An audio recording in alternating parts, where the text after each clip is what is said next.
Hello बच्चों, Tiwari academy में आपका एक बार फिर से स्वागत है। आज हम कक्षा 6 के लिए गणित विषय अध्याय 7 जो कि भिन्न है इसकी प्रश्नावली 7.4 हल करेंगे। चलिए प्रश्न 1 से शुरुआत करते हैं।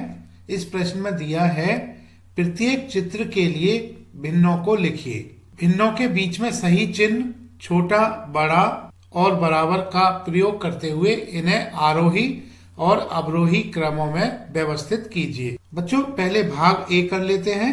बच्चों भाग ए में 4 वृत्त दिए गए हैं और इन चारों वृत्तों के 8 बराबर भाग किए गए हैं। तो हमें प्रत्येक चित्र के लिए भिन्नों को लिखना है। तो सभी वृत्तों के 8 बराबर भाग किए गए हैं, तो भिन्न के हर में 8 आएगा। सभी भिन्नों के हर में 8 आएगा। अब हमने यहाँ पर ये देखना है कि हर तो सभी भिन्नों के लिए 8 होगा और अंश के लिए इसके कितने भाग को छायांकित किया गया है। पहले वृत्त में अगर हम देखें 3 बराबर भागों को छायांकित किया गया है, तो पहले वृत्त के लिए भिन्न 3/8 होगी। दूसरे वृत्त के लिए भिन्न 6/8 होगी, क्योंकि 6 बराबर भागों को छायांकित किया गया है। तीसरे वृत्त की भिन्न 4/8 होगी। इस चित्र में 4 बराबर भागों को छायांकित किया गया है। इसी तरह से 5वें वृत्त की भिन्न 1/8 होगी, क्योंकि इसमें 1 बराबर भाग को छायांकित किया गया है। अब आगे प्रश्न में कहा गया है कि भिन्नों के बीच में सही चिन्ह छोटा, बड़ा और बराबर का प्रयोग करते हुए इन्हें आरोही और अवरोही क्रम में लिखिए। तो बच्चों पहले आरोही क्रम में लिख लेते हैं। बच्चों आरोही क्रम के लिए सबसे पहले सबसे छोटी भिन्न लिखेंगे, फिर उसके बाद उससे बड़ी, फिर उसके बाद उससे बड़ी और फिर उसके बाद सबसे बड़ी। तो यहाँ पर इन भिन्नों की तुलना हम कर लेते हैं, कौन भिन्न सबसे छोटी है। तो यहाँ पर सभी भिन्नों के हर समान हैं, सभी भिन्नों के हर 8 है। तो हम अंशों की तुलना करेंगे। जिस भिन्न का अंश सबसे छोटा होगा वह भिन्न सबसे छोटी होगी। तो यहाँ पर सबसे छोटी भिन्न 1/8 होगी, क्योंकि इसका जो अंश है वो सबसे छोटा है। इसके बाद हम 3/8 लिखेंगे और इसके बाद हम 4/8 लिखेंगे और सबसे अंत में हम 6/8 लिखेंगे, क्योंकि 1/8 छोटी भिन्न है 3/8 से और 3/8 छोटी भिन्न है 4/8 से और 4/8 छोटी भिन्न है 6/8 से। तो ये इन भिन्नों का आरोही क्रम होगा और इन भिन्नों के बीच में हमने चिन्ह लगाया हुआ है, छोटा चिन्ह लगाया हुआ है। अब हम इनको अवरोही क्रम में लिखेंगे। बच्चों अवरोही क्रम का मतलब है सबसे पहले सबसे बड़ी भिन्न आएगी, फिर उसके बाद उससे छोटी, फिर उसके बाद उससे छोटी, फिर उसके बाद उससे छोटी। तो यहाँ पर सबसे बड़ी भिन्न, जिस भिन्न का अंश सबसे बड़ा होगा वह सबसे बड़ी भिन्न होगी, क्योंकि इन सभी भिन्नों में हर समान है। तो पहले सबसे बड़ी भिन्न 6/8 होगी, उसके बाद 4/8, उसके बाद 3/8 और सबसे छोटी भिन्न 1/8 होगी। 6/8 बड़ा है 4/8 से और 4/8 ये भिन्न बड़ी है 3/8 से और 3/8 भिन्न बड़ी है 1/8 से। तो इन भिन्नों के बीच में चिन्ह बड़ा आएगा। अब बच्चों इसी तरह से हम भाग बी कर लेते हैं। भाग बी में 4 चित्र दिए गए हैं और इनमें 4 चित्रों में 4 वर्ग दिए गए हैं और प्रत्येक वर्ग को 9 बराबर भागों में बांटा गया है। तो इसका मतलब यह हुआ कि सभी भिन्नों के हर में 9 आएगा। तो सभी भिन्नों के हर में हम यहाँ 9 लिख लेते हैं पहले। अब हम ये देखेंगे कि छायांकित भाग कितने हैं, ये बराबर छायांकित भाग कितने हैं। पहले चित्र में हम देख रहे हैं कि 8 बराबर भागों को छायांकित किया गया है। दूसरे चित्र में हम देख रहे हैं कि 4 बराबर भागों को छायांकित किया गया है। तीसरे चित्र में हम देख रहे हैं कि 3 बराबर भागों को छायांकित किया गया है और अंतिम चित्र में हम देख रहे हैं कि 6 बराबर भागों को छायांकित किया गया है। तो बच्चों ये भिन्न पहले चित्र के लिए 8/9 होगी, दूसरे चित्र के लिए 4/9 होगी, तीसरे चित्र के लिए 3/9 होगी और चौथे चित्र के लिए 6/9 होगी। अब हमने इन भिन्नों को आरोही और अवरोही क्रम में लगाना है बच्चों, क्योंकि भिन्नों के हर बराबर हैं, सभी भिन्नों के हर बराबर हैं। तो आरोही क्रम के लिए सबसे पहले सबसे छोटी भिन्न हम लिखेंगे।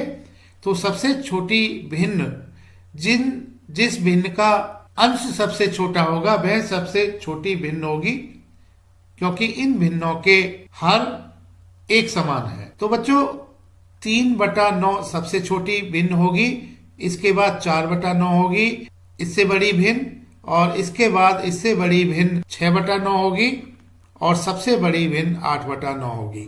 3/9 भिन्न छोटी है 4/9 से, 4/9 भिन्न छोटी है 6/9 से और 6/9 भिन्न छोटी है 8/9 से। तो इस तरह से ये इन भिन्नों का आरोही क्रम होगा और इन भिन्नों के बीच में छोटा वाला चिन्ह आएगा। अब इसी तरह से हम अवरोही क्रम में लिख लेते हैं। अवरोही क्रम में सबसे पहले भिन्न सबसे बड़ी आएगी।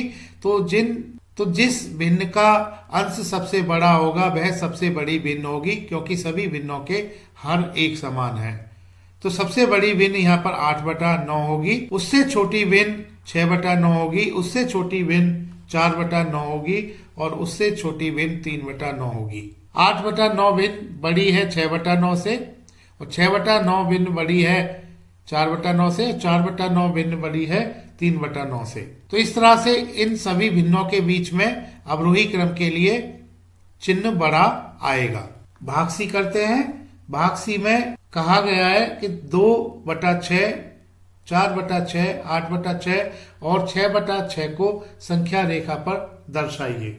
तो बच्चों पहले एक संख्या रेखा हम खींच लेते हैं।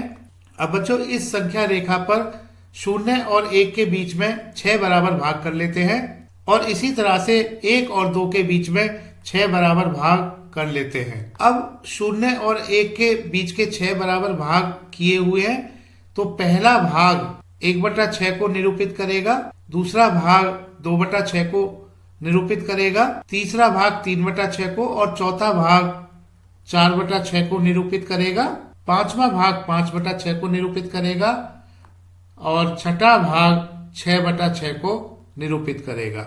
6/6 का मतलब 1, तो 1 पर हम 6/6 लिख सकते हैं, इस भिन्न को लिख सकते हैं। 1 और 2 के बीच पहला भाग 7/6 इस भिन्न को निरूपित करेगा और दूसरा भाग 8/6 को निरूपित करेगा। अब इस प्रश्न में आगे कहा गया है, दी गई भिन्नों के बीच में उचित चिन्ह छोटा या बड़ा भरिए। अब बच्चों यहाँ पर 2 भिन्न दी गई हैं। पहली भिन्न 5/6 है और दूसरी भिन्न 2/6 है। अब बच्चों इन दोनों के हर एक समान है, दोनों हर 6 हैं। तो हम अंशों की तुलना करेंगे। यहाँ पर हम देख रहे हैं कि 5 बड़ा है 2 से, तो भिन्न 5/6 बड़ी होगी 2/6 से। जब हर बराबर होते हैं तो हम अंशों की तुलना करते हैं और अंश जो भी बड़ा होगा उस अंश वाली भिन्न बड़ी होगी। अब दूसरे भाग में भिन्न दी गई है 3/6 और 0 को हम 0/6 लिख सकते हैं, क्योंकि 0/6 0 होता है। अब बच्चों हर इन दोनों भिन्न के एक समान है। अंश का तुलना करेंगे तो 3 बड़ा है 0 से, तो पहली भिन्न 3/6 बड़ी होगी 0 से। आगे भिन्न दी गई है 1/6 और 6/6, तो हर इन दोनों भिन्न के एक समान है। अंशों को हम तुलना करेंगे तो 1 छोटा होता है 6 से, तो भिन्न 1/6 छोटी होगी 6/6 से। आगे 2 भिन्न दी गई हैं 8/6 और 5/6। बच्चों हर एक समान है, दोनों भिन्नों के हर 6 हैं, तो हम अंशों की तुलना करेंगे और 8 बड़ा होता है 5 से, तो हम कहेंगे कि भिन्न 8/6 बड़ी है 5/6 से। प्रश्न 2, भिन्नों की तुलना कीजिए और उचित चिन्ह लगाइए। भाग ए करते हैं पहले। भाग ए में बच्चों पहली भिन्न दी गई है 3/6 और दूसरी भिन्न दी गई है 5/6। तो हम देख रहे हैं कि इन दोनों भिन्नों के हर एक समान है, हर एक समान यानी कि 6 हैं। तो हम इनके अंशों की तुलना करेंगे, क्योंकि 3 छोटा होता है 5 से, तो इस वजह से भिन्न 3/6 छोटी होगी भिन्न 5/6 से। भाग बी, पहली भिन्न 1/7 दी गई है और दूसरी भिन्न दी गई है 1/4। अब बच्चों इन भिन्नों के अंश तो एक समान है और हर अलग अलग हैं। ऐसी भिन्नों की तुलना करने के लिए जिनके हर अलग अलग होते हैं, अंश एक समान होते हैं, जिस भिन्न का हर छोटा होता है वो भिन्न बड़ी होती है। तो यहाँ पर 4 छोटा है 7 से, तो भिन्न 1/4 बड़ी होगी भिन्न 1/7 से। या हम कह सकते हैं कि 1/7 भिन्न छोटी होगी 1/4 से। यानी जिस भिन्न का हर बड़ा होगा वह भिन्न छोटी होगी अगर दोनों भिन्नों के अंश एक समान होते हैं। तो यहाँ पर 7 बड़ा है 4 से, इस वजह से भिन्न 1/7 छोटी होगी 1/4 से। भाग सी कर लेते हैं। भाग सी में भिन्न दी गई है 4/5 और दूसरी भिन्न दी गई है 5/5। बच्चों इन दोनों भिन्नों के हर एक समान है, तो हम अंश की तुलना करेंगे। क्योंकि 4 छोटा है 5 से, तो इस वजह से 4/5 भिन्न छोटी होगी 5/5 से। भाग डी में भिन्न दी गई है 3/5 और 3/7। बच्चों इन दोनों भिन्नों के अंश एक समान है, तो हम हर की तुलना करेंगे। क्योंकि पहली भिन्न का हर 5 है और 5 छोटा है 7 से, दूसरी भिन्न का हर 7 है, 5 छोटा है 7 से, तो हम कहेंगे कि पहली भिन्न बड़ी होगी दूसरी भिन्न से। हर एक समान नहीं होते, अंश एक समान होते हैं। ऐसी स्थिति में जिस भिन्न का हर छोटा होता है वह भिन्न बड़ी होती है दूसरी भिन्न से। चलिए प्रश्न 3 करते हैं। ऐसे ही 5 युग्म लीजिए और उचित चिन्ह लगाइए। तो बच्चों 5 युग्म हमने बनाने हैं, ऐसे इनके उदाहरण देने हैं। तो पहला युग्म हम अपनी तरफ से जैसे कि पहली भिन्न 9/10 ले लेते हैं और दूसरी भिन्न हम 5/10 ले लेते हैं। अब क्योंकि हमने इन दोनों भिन्नों में हर एक समान लिए हुए, हर दोनों भिन्न के बराबर हैं 10 हैं। अब हम इन दोनों भिन्नों की तुलना के लिए इनके अंश की तुलना करेंगे। क्योंकि 9 बड़ा होता है 5 से, तो इस वजह से 9/10 भिन्न बड़ी होगी 5/10 से। अब बच्चों दूसरी भिन्न में एक ऐसा उदाहरण ले लेते हैं जिसके अंश तो बराबर हैं और हर अलग अलग हैं। तो ऐसी भिन्नों की तुलना करने के लिए हमें हर की तुलना करनी होगी। क्योंकि 3 छोटा होता है 5 से, तो इस वजह से पहली भिन्न 1/3 बड़ी होगी दूसरी भिन्न 1/5 से। तीसरा उदाहरण ले लेते हैं। पहली भिन्न 1/8 ले लेते हैं और दूसरी भिन्न 1/5 ले लेते हैं। अब बच्चों क्योंकि हमने अंश बराबर इन दोनों भिन्न के लिए हुए हैं, हर अलग अलग हैं, तो हर की तुलना करेंगे। 8 बड़ा होता है 5 से, इस वजह से पहली भिन्न 1/8 छोटी होगी 1/5 से। अगला उदाहरण ले लेते हैं। पहली भिन्न 4/8 ले लेते हैं और दूसरी भिन्न 12/8 ले लेते हैं।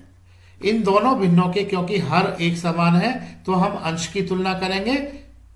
क्योंकि 4 छोटा है 12 से, तो पहली भिन्न 4/8 छोटी होगी दूसरी भिन्न 12/8 से। 5वां उदाहरण ले लेते हैं। पहली भिन्न 13/17 ले लेते हैं और दूसरी भिन्न 13/7 ले लेते हैं। अब बच्चों इन दोनों भिन्न में हम देख रहे हैं कि अंश बराबर हैं, 13 है। अब हम इनके हर की तुलना करेंगे।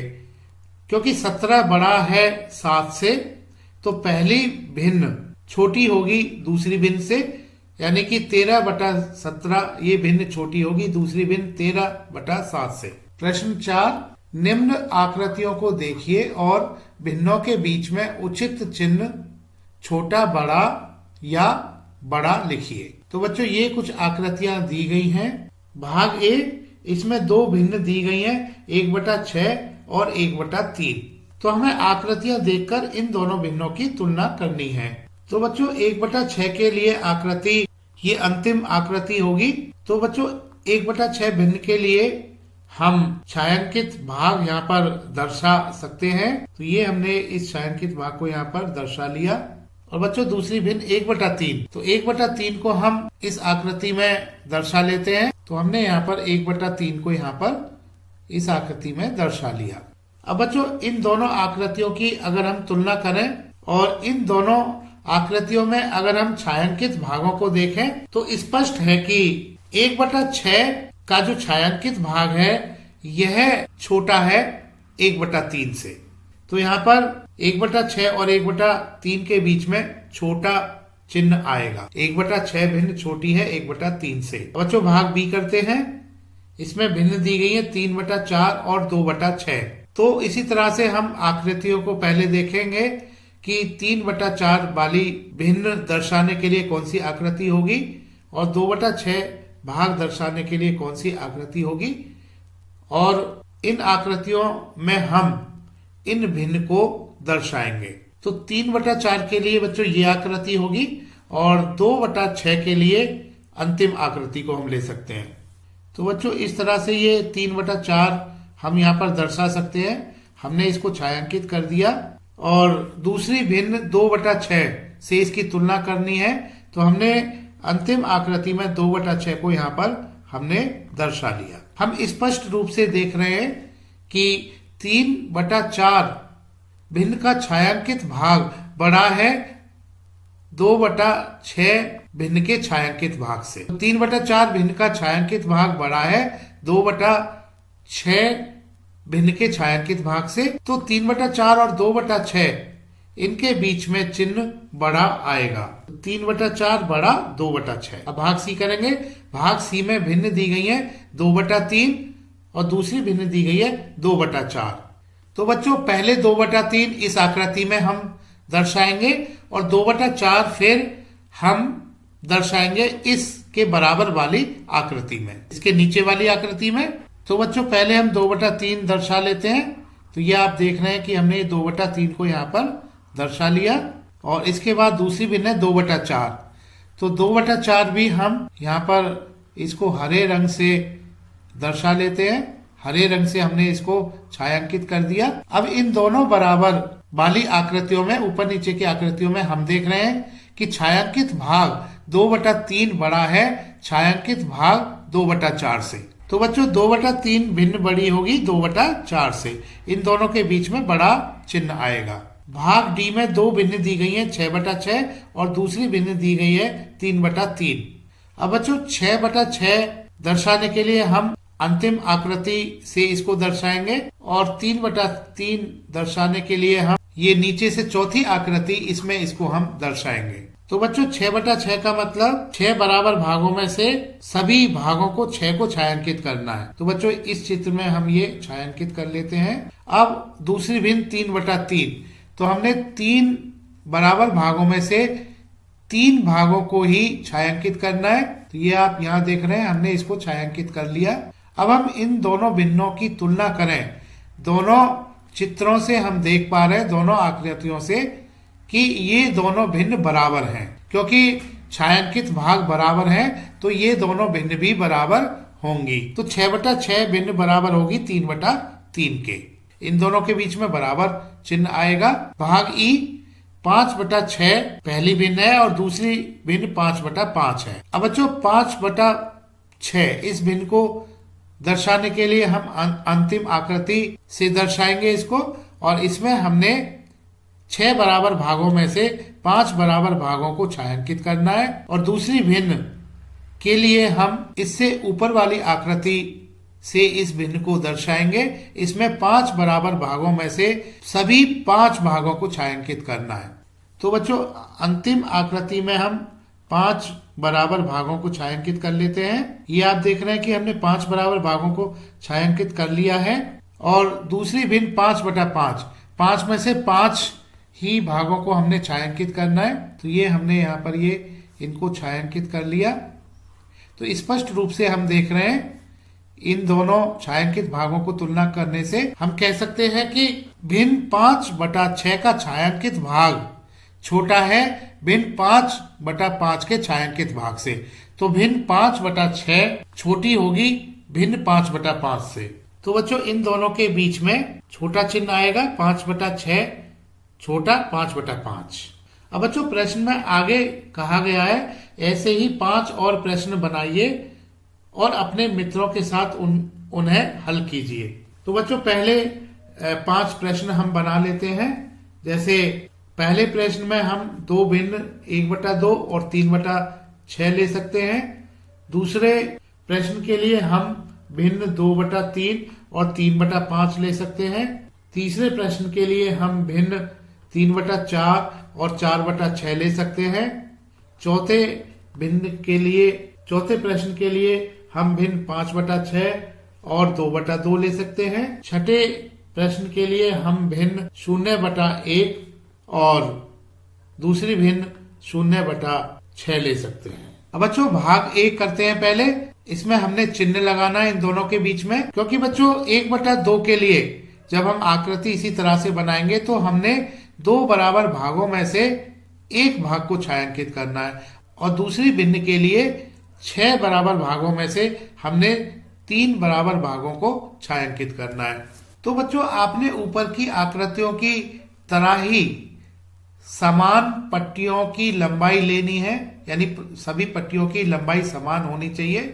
तो उसमें एक आकृति को आप ऐसे बनाएंगे कि उसके 2 बराबर भाग करेंगे, एक भाग को आपने छायांकित करना है और दूसरी पट्टी में उसके 6 बराबर भाग करेंगे और उसके 3 बराबर भागों को छायांकित करना है।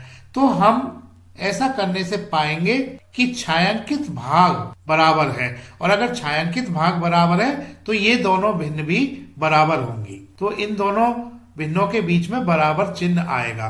भाग बी करते हैं। अब भाग बी में बच्चों हमने 2 पट्टियां लेनी है बराबर लंबाई की, और पहली पट्टी में हमने उसके 3 बराबर भाग करने हैं और उनमें से 2 भागों को छायांकित करना है, और दूसरी पट्टी में जो कि इसके बिल्कुल ठीक नीचे हमने रखनी है उसके 5 बराबर भाग करने हैं और 3 भागों को हमने छायांकित करना है। बच्चों ऐसा करने से हम पाते हैं कि पहली भिन्न के छायांकित भाग की लंबाई दूसरी भिन्न की छायांकित भाग की लंबाई से बड़ी है, तो पहली भिन्न बड़ी होगी दूसरी भिन्न से, यानी कि 2/3 भिन्न बड़ी होगी 3/5 से। भाग सी में इसी तरह से हमने 2 पट्टियां ऊपर नीचे रखनी है और पहली पट्टी के 4 बराबर भाग करने हैं, उसके 3 बराबर भागों को छायांकित करना है और दूसरी पट्टी के 6 बराबर भाग करने हैं और उसके 4 बराबर भागों को छायांकित करना है। और ऐसा करने से बच्चों हम पाते हैं कि पहली पट्टी के छायांकित भाग की लंबाई बड़ी है दूसरी पट्टी के छायांकित भाग की लंबाई से। तो इसका मतलब यह हुआ कि भिन्न 3/4 बड़ी होगी भिन्न 4/6 से। तो इन दोनों भिन्नों के बीच में ये बड़ा चिन्ह आएगा। भाग डी को करने के लिए हमने 2 पट्टी समान लंबाई की ऊपर नीचे बनानी है और पहली पट्टी के 6 बराबर भाग करने हैं और उनमें से 5 बराबर भागों को छायांकित करना है और दूसरी पट्टी के 2 बराबर भाग करने हैं और उन दोनों भागों को ही छायांकित करना है। ऐसा करने से हम पाते हैं कि पहली पट्टी के छायांकित भाग की लंबाई दूसरी पट्टी के छायांकित भाग की लंबाई से छोटी है। तो पहली भिन्न होगी दूसरी भिन्न से, यानी कि 5/6 भिन्न छोटी होगी 2/2 से। तो इन दोनों के बीच में छोटा साइन आएगा। भाग ई में भी 2 पट्टी हमने लेनी है, ऊपर नीचे उनको रखना है, समान लंबाई की पट्टी लेनी है।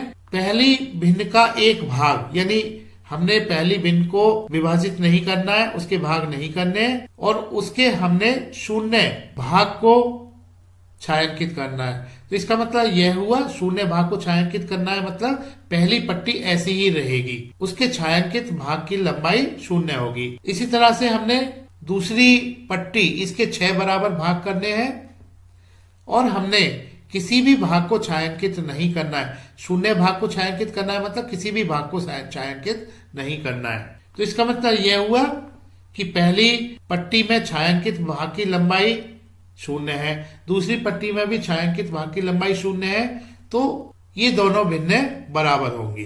तो 0/1 भिन्न बराबर होगी दूसरी भिन्न 0/6 के।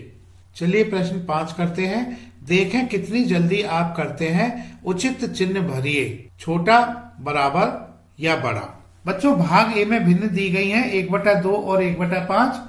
इसमें हम देख रहे हैं कि इन दोनों भिन्नों के अंश बराबर हैं और अगर अंश बराबर हैं तो हम हर की तुलना करेंगे, क्योंकि 2 छोटा होता है 5 से, तो इसका मतलब पहली भिन्न बड़ी होगी दूसरी भिन्न से। भाग बी भिन्न दी गई है 2/4 और 3/6। बच्चों 2/4 को सरलतम रूप में हम लिख सकते हैं, 2 को लिख सकते हैं 2 गुणा 1, 4 को लिख सकते हैं 2 गुणा 2, 2 से 2 1 कट जाता है, तो ये भिन्न 1/2 हो जाती है। अब दूसरी भिन्न 3/6, तो 3 को हम लिख सकते हैं 3 गुणा 1, 6 को लिख सकते हैं 3 गुणा 2, 3 से 3 ये कट के ये हो जाता है 1/2। तो हम देख रहे हैं कि पहली भिन्न का सरलतम रूप 1/2 है, दूसरी भिन्न का सरलतम रूप 1/2 है, तो इन दोनों के बीच में बराबर चिन्ह आएगा। ये दोनों भिन्न बराबर हैं। भाग सी पहली भिन्न 3/5 है और दूसरी भिन्न 2/3 है। इन दोनों भिन्न में हम देख रहे हैं ना तो अंश एक समान है ना ही हर एक समान है। तो यहाँ पर हम 5 और 3 का लघुत्तम समावर्त्य ले सकते हैं। 5 और 3 का लघुत्तम समावर्त्य होता है 15। तो बच्चों 3/5 और दूसरी भिन्न 2/3, इनके हम हर को एक समान बनाएंगे। हर को एक समान बनाने के लिए 5 और 3 का हमने लघुत्तम समावर्त्य निकाल लिया, 15 होता है। अब हर को हम इन दोनों भिन्न के हर को 15 बनाएंगे। तो पहले भिन्न के हर को 15 बनाने के लिए हमने इस भिन्न के अंश और हर में 3 से गुणा करना होगा। तो 3 से गुणा करने से यह भिन्न आ जाती है 9/15। और दूसरी भिन्न के हर को 15 बनाने के लिए इस भिन्न को हमने 5 से गुणा करना होगा, इसके अंश और हर को, और इस तरह से यह भिन्न आ जाती है 10/15। तो बच्चों 3/5 को हम 9/15, ये इसका तुल्य भिन्न होगी, और 2/3 के लिए तुल्य भिन्न 10/15 होगी। अब हम देख रहे हैं कि हमने दोनों भिन्नों के हर बराबर कर लिए हैं, तो हम अंश की तुलना करेंगे, क्योंकि 9 छोटा होता है 10 से, तो इस वजह से 9/15 भिन्न छोटी होगी 10/15 से। तो हम कह सकते हैं कि 3/5 भिन्न छोटी होगी 2/3 से। भाग डी में हम बच्चों देख रहे हैं कि पहली भिन्न 3/4 है और दूसरी भिन्न 2/8 है। तो इनके अंश भी अलग है और हर भी अलग है, और हम पहली भिन्न को अगर हम 2 से गुणा कर लेते हैं तो दोनों भिन्नों के हर बराबर हो जाते हैं। तो 3/4 को अगर हम गुणा करें इसके अंश और हर को, तो यह भिन्न 6/8 हो जाती है, और दूसरी भिन्न 2/8 है। अब 6/8 तुल्य भिन्न है 3/4 के लिए, इनके हर एक समान हो गए, तो हम अंश की तुलना करेंगे। तो बच्चों 6 बड़ा होता है 2 से, तो भिन्न 6/8 बड़ी होगी 2/8 से, तो भिन्न 3/4 बड़ी होगी 2/8 से। भाग ई में बच्चों हर एक समान है, तो हम अंश की तुलना करेंगे, क्योंकि 3 छोटा है 6 से, तो भिन्न 3/5 छोटी होगी 6/5 से। भाग एफ में दोनों भिन्नों के हर एक समान है, तो हम अंश की तुलना करेंगे। 7 बड़ा होता है 3 से, तो पहली भिन्न 7/9 बड़ी होगी 3/9 से। भाग जी में पहली भिन्न 1/4 है, दूसरी भिन्न 2/8 है। तो 1/4 के अंश और हर को हम 2 से अगर गुणा कर दें तो यह तुल्य भिन्न बन जाती है 2/8। तो 1/4 की तुल्य भिन्न 2/8 होगी, और दूसरी भिन्न भी 2/8 है, तो ये दोनों भिन्न बराबर होंगी, तो 1/4 बराबर 2/8 होगी। इन दोनों भिन्नों के बीच में बराबर चिन्ह आएगा। भाग एच में पहली भिन्न 6/10 है और दूसरी भिन्न 4/5 है। बच्चों अगर दूसरी भिन्न जो कि 4/5 है, इसके अंश और हर को अगर हम 2 से गुणा कर दें तो इन दोनों भिन्नों के हर बराबर हो जाते हैं, क्योंकि 4 गुणा 2 8 हो जाता है, 5 गुणा 2 10 हो जाता है। तो इस 4/5 के तुल्य भिन्न हम 8/10 लिख सकते हैं। बच्चों इन दोनों भिन्न के हर बराबर हो गए, तो हम तुलना करेंगे अंश की, क्योंकि 6 छोटा होता है 8 से, तो 6/10 भिन्न छोटी होगी 8/10 से, तो हम कह सकते हैं कि 6/10 भिन्न होगी 4/5 से। भाग आई पहली भिन्न 3/4 है, दूसरी भिन्न 7/8 है। तो पहली भिन्न में अगर हम अंश और हर को 2 से गुणा कर देते हैं तो यह भिन्न बन जाती है तुल्य भिन्न 6/8। अब 3/4 को तुल्य भिन्न 6/8 लिख सकते हैं और दूसरी भिन्न 7/8 है। अब इन दोनों भिन्नों को हम तुलना कर सकते हैं क्योंकि इनके हर बराबर हैं। अंश को हम देखेंगे तो 6 छोटा होता है 7 से, तो हम कहेंगे कि 6/8 भिन्न छोटी है 7/8 से, यानी 6/8 का मतलब 3/4 भिन्न छोटी है 7/8 से। भाग जे में पहली भिन्न 6/10 है, दूसरी भिन्न 4/5 है। बच्चों 4/5 को अगर हम 2 से इसके अंश और हर को गुणा कर देते हैं तो यह भिन्न 8/10 हो जाती है। अब 4/5 की तुल्य भिन्न 8/10 होगी। अब दोनों भिन्नों के हर बराबर हो गए तो हम तुलना करेंगे इनकी दोनों भिन्नों के अंश की। 6 छोटा है 8 से, तो हम कहेंगे कि 6/10 भिन्न छोटी होगी 8/10 से, और 8/10 की तुल्य भिन्न 4/5 है, तो हम कहेंगे 6/10 भिन्न छोटी होगी 8/10 से। तो इन दोनों के बीच में छोटा साइन आएगा। भाग के में पहली भिन्न 5/7 है और दूसरी भिन्न 15/21 है। तो दूसरी भिन्न का हर 21 है, पहली भिन्न का हर 7 है। तो पहली भिन्न को अगर हम अंश और हर को 3 से गुणा कर देते हैं तो इन दोनों भिन्नों के हर बराबर हो जाते हैं। तो इस तरह से भिन्न 15/21 हो जाती है। क्योंकि बच्चों 15/21 और दूसरी भिन्न भी 15/21 है, तो इन दोनों के बीच में बराबर चिन्ह आएगा। 15/21 का मतलब तुल्य भिन्न 5/7, तो 5/7 बराबर 15/21 होगा। तो ये दोनों भिन्न बराबर होंगी, दोनों के बीच में बराबर चिन्ह आएगा। प्रश्न 6, निम्नलिखित भिन्न 3 अलग अलग संख्याएं निरूपित करती है। इन्हें सरलतम रूप में बदलकर उन 3 तुल्य भिन्नों के समूह में लिखिए। तो बच्चों पहले हम इन भिन्नों को इनके सरलतम रूप में बदल लेते हैं। तो भाग ए में भिन्न दी गई है 2/12। बच्चों 2 को हम 2 गुणा 1 लिख सकते हैं और 12 को हम 2 गुणा 6 लिख सकते हैं। सो 2 से 2 कट जाता है ये, और ये भिन्न हो जाती है अपने सरलतम रूप में 1/6। 3/15 को हम 3 को 3 गुणा 1 और 15 को 3 गुणा 5 लिख सकते हैं। 3 से 3 कटने के बाद 3/15 का सरलतम रूप 1/5 होगा। बच्चों 8 को हम 2 गुणा 4 लिख सकते हैं और 50 को 2 गुणा 25 लिख सकते हैं। 2 से 2 कटने के बाद 8/50 का सरलतम रूप 4/25 हो जाता है। भाग डी 16/100। बच्चों 16 को हम 4 गुणा 4 लिख सकते हैं। 4 से 4 कटने के बाद 16/100 का सरलतम रूप 4/25 होगा। बच्चों 10/60। 10 को हम 10 गुणा 1 लिख सकते हैं। 60 को हम 10 गुणा 6 लिख सकते हैं।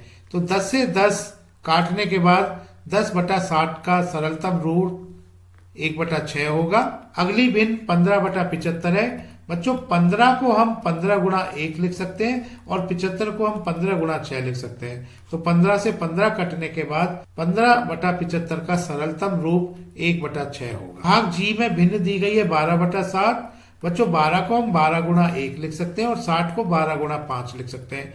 12 से 12 कटने के बाद 12/60 का सरलतम रूप हो जाता है 1/5। भाग एच में भिन्न दी गई है 16/96। बच्चों 16 को हम 16 गुणा 1 लिख सकते हैं। 96 को हम 16 गुणा 6 लिख सकते हैं। 16 से 16 कटने के बाद 16/96 का सरलतम रूप हो जाता है 1/6। भाग आई में भिन्न दी गई है 12/15। 12 को बच्चों हम 3 गुणा 4 लिख सकते हैं। 15 को बच्चों हम 3 गुणा 5 लिख सकते हैं। सो 3 से 3 काटने के बाद हम 12/15 का सरलतम भिन्न होगी। 12/15 का सरलतम रूप होगा 4/5। तो 12/75 का तुल्य भिन्न 4/5 होगी। बच्चों भाग एफ एक बार फिर से देख लेते हैं क्योंकि इसमें कुछ सुधार करना होगा। 15/75। 15 को हम 15 गुणा 1 लिखेंगे और 75 को हम 15 गुणा 5 लिखेंगे। तो बच्चों 15 से 15 कटने के बाद 15/75 का सरलतम रूप 1/5 होगा। तो यहाँ पर 1/5 करना होगा। भाग आई में भिन्न दी गई है 12/75। बच्चों 12 को हम लिख सकते हैं 3x4 और 75 को हम लिख सकते हैं 3x25। सो 3 से 3 कटने के बाद 12/75 को हम 4/25 लिख सकते हैं। तो 12/75 का सरलतम रूप 4/25 होगा। भाग जे में भिन्न दी गई है 12/72। बच्चों 12 को हम 12x1 लिख सकते हैं और 72 को हम 12x6 लिख सकते हैं। 12 से 12 कटने के बाद ये 1/6 हो जाता है। तो 12/72 की सरलतम रूप 1/6 होगी। भाग के में भिन्न दी गई है 3/18। बच्चों 3 को हम 3x1 लिख सकते हैं और 18 को 3x6 लिख सकते हैं। सो 3 से 3 कटने के बाद 3/18 को हम 1/6 लिख सकते हैं। सो 3/18 के लिए सरलतम रूप 1/6 होगा। बच्चों अंतिम भाग में भिन्न दी गई है 4/25। तो ये भिन्न अपने सरलतम रूप में है। अब बच्चों हमने तुल्य भिन्नों के समूह बनाने हैं। तो बच्चों पहला समूह बना लेते हैं हम। तो इसमें हम तुल्य भिन्न 1/5 ले लेते हैं। तो 1/5 वाले जो भाग हैं यहाँ पर हम देख लेते हैं। 1/5 भाग बी में है, 1/5 भाग एफ में है और 1/5 भाग जी में है। 1/5 भिन्न के लिए यह समूह बन जाता है भाग बी, भाग एफ और भाग जी। दूसरा समूह बना लेते हैं। दूसरे समूह बनाने के लिए तुल्य भिन्न 1/6 को देखेंगे किस किस भाग में है। तो यह भाग ए में है, भाग ई में है और हम देख रहे हैं कि भाग एच में है, भाग जे में है और भाग के में है। तो इस तरह से तुल्य भिन्न 1/6 के लिए समूह होगा भाग ए, भाग ई, भाग एच, भाग जे और भाग के। तीसरा समूह तुल्य भिन्न 4/25 के लिए बना लेते हैं। तो हम 4/25 को देख रहे हैं कि यह भाग सी में है, यह भाग डी में है, यह भाग आई में है और अंतिम भाग एल में है। तो तुल्य भिन्न 4/25 इस समूह के लिए भाग सी, भाग डी, भाग आई और भाग एल। प्रश्न 7, निम्नलिखित के उत्तर दीजिए, लिखिए और दर्शाइए कि आपने इन्हें कैसे हल किया है। भाग ए, क्या 5/9 4/5 के बराबर है? तो बच्चों हमने तुलना करनी है भिन्न 5/9 और भिन्न 4/5 की। यहाँ पर हम देख रहे हैं कि ना तो इन दोनों भिन्नों के अंश बराबर हैं, ना ही हर बराबर है। तो ऐसी स्थिति में हम हर को बराबर करने के लिए इनके हर का लघुत्तम समावर्त निकालते हैं और इनका हर है 9 और 5। 9 और 5 का लघुत्तम समावर्त 45 होता है। तो बच्चों 5/9 इस भिन्न का हर हमने 45 करना है। तो हमने इस भिन्न को 5 से गुणा करना पड़ेगा इसके अंश और हर में। तो अब ये भिन्न तुल्य भिन्न हो जाती है 25/45। दूसरी भिन्न 4/5 है। इसके हर को 45 बनाने के लिए हमने इस भिन्न को 9 से गुणा करना होगा इसके अंश और हर में। तो यह तुल्य भिन्न बन जाती है 36/45। प्रश्न में पूछा गया है क्या 5/9 4/5 के बराबर है? 5/9 की तुल्य भिन्न 25/45 है। 4/5 की तुल्य भिन्न 36/45 है। क्योंकि बच्चों हर तो समान है, अंश अलग अलग हैं, तो इसका मतलब यह हुआ यह दोनों भिन्न अलग अलग हैं, ये बराबर नहीं है। 25/45 बराबर नहीं है 36/45 के। इस वजह से 5/9 यह भिन्न बराबर नहीं होगी 4/5 इस भिन्न के। भाग बी, क्या 9/16 5/9 के बराबर है? बच्चों ना तो इस दोनों भिन्नों में अंश बराबर है, ना ही हर बराबर है। तो पहले हम हर जो कि 16 और 9 है, इन दोनों का लघुत्तम समावर्त निकालेंगे और इन दोनों का जो लघुत्तम समावर्त होता है यह 144 होता है। अब हम 9/16 इस भिन्न के हर को 144 बनाने के लिए इस भिन्न के अंश और हर को हमने 9 से गुणा करना होगा। 9 × 9 81, 16 × 9 144।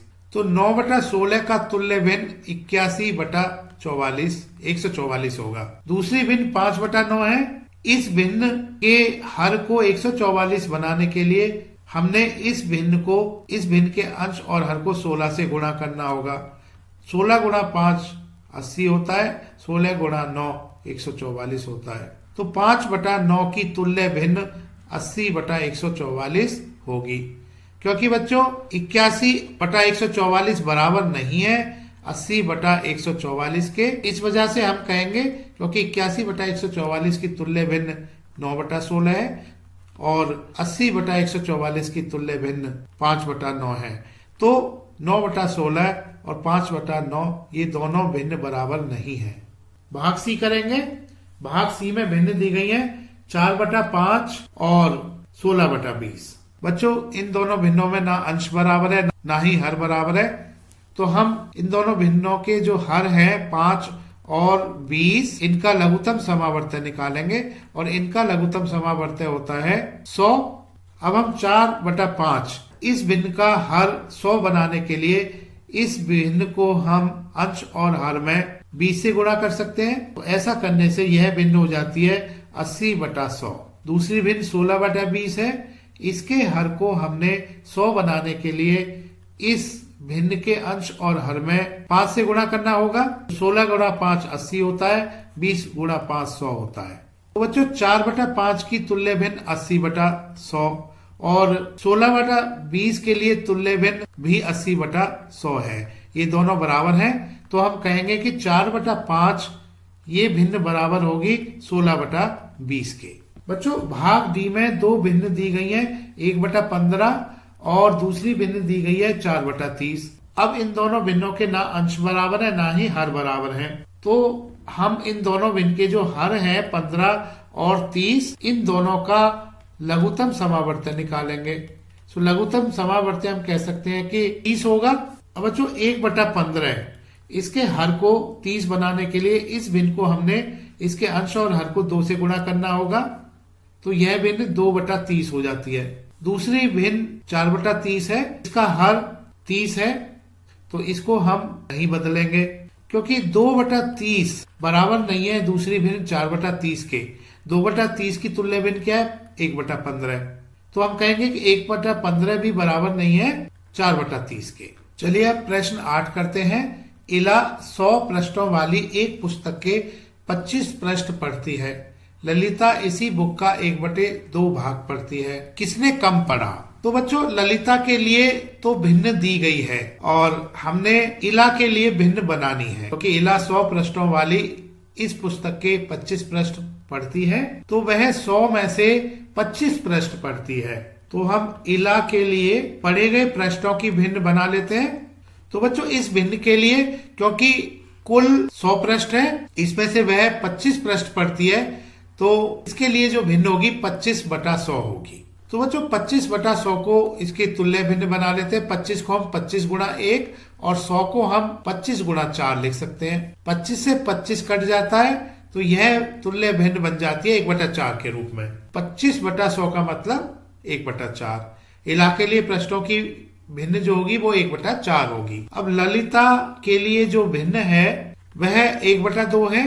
हमने यह बताना है कि इन दोनों में से किसने कम पढ़ा, तो हम इन दोनों भिन्नों की तुलना करेंगे। अगर हम इन दोनों भिन्नों को देखें 1/2 और 1/4 को, तो इन भिन्नों के अंश तो बराबर हैं, हर अलग अलग हैं। तो अंश बराबर है, हर अलग अलग है, तो हम हर की तुलना करेंगे, क्योंकि 2 छोटा होता है 4 से, तो इस वजह से 1/2 भिन्न बड़ी होगी 1/4 से। या हम इसको ऐसे कह सकते हैं कि 1/4 छोटी होगी भिन्न 1/2 से।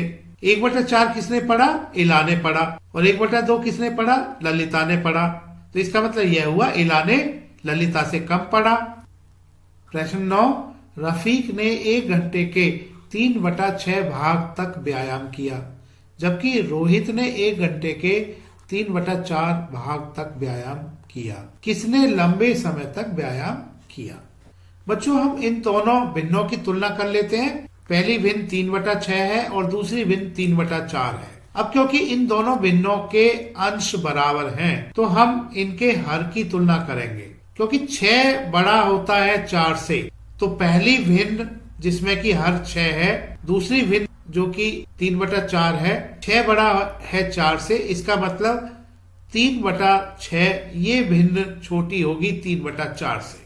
या हम बच्चों कह सकते हैं कि 3/4 बड़ा होगा 3/6 से। बच्चों प्रश्न में पूछा गया है किसने लंबे समय तक व्यायाम किया, तो जिसकी भिन्न ज्यादा होगी उसने लंबे समय तक व्यायाम किया, क्योंकि 3/4 बड़ा है 3/6 से।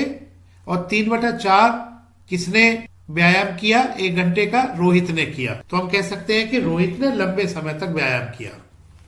अब इस प्रश्नावली का अंतिम प्रश्न करते हैं। इसमें दिया गया है 25 विद्यार्थियों की एक कक्षा ए में 20 विद्यार्थी 60% या अधिक अंक लेकर पास हुए और 30 विद्यार्थियों की एक कक्षा बी में 24 विद्यार्थी 60% या अधिक अंक लेकर पास हुए।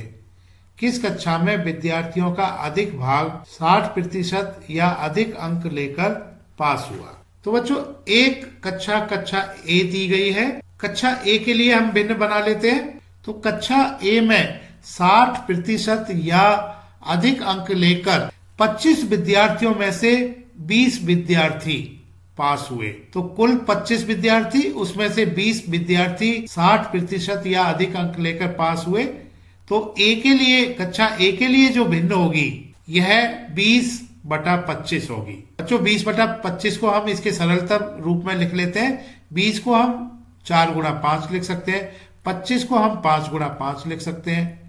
तो 5 से 5 कटने के बाद 20/25 को हम इसके सरलतम रूप 4/5 लिख सकते हैं। इसी तरह से बच्चों कक्षा बी के लिए हम भिन्न बना लेते हैं, क्योंकि इसमें कहा गया है कक्षा बी के जो 30 विद्यार्थी हैं कुल विद्यार्थी, इसमें से 24 विद्यार्थी 60% या अधिक अंक लेकर पास हुए। तो कुल 30 विद्यार्थी में से 24 विद्यार्थी ऐसे थे जिनके 60% या उससे अधिक अंक आए।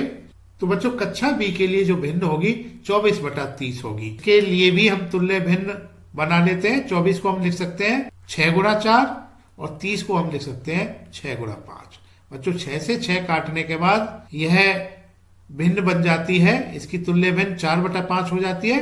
अब प्रश्न में पूछा गया है किस कक्षा में विद्यार्थियों का अधिक भाग 60% या अधिक अंक लेकर पास हुआ। तो यहाँ तो हम देख रहे हैं कक्षा ए के लिए भी भिन्न 4/5 है और कक्षा बी के लिए भी भिन्न 4/5 है। तो दोनों के लिए भिन्न बराबर है। तो हम कहेंगे कि दोनों कक्षाओं में समान भिन्न में विद्यार्थी 60% या अधिक अंक लेकर पास हुए। बच्चों तिवारी एकेडमी देखने के लिए धन्यवाद।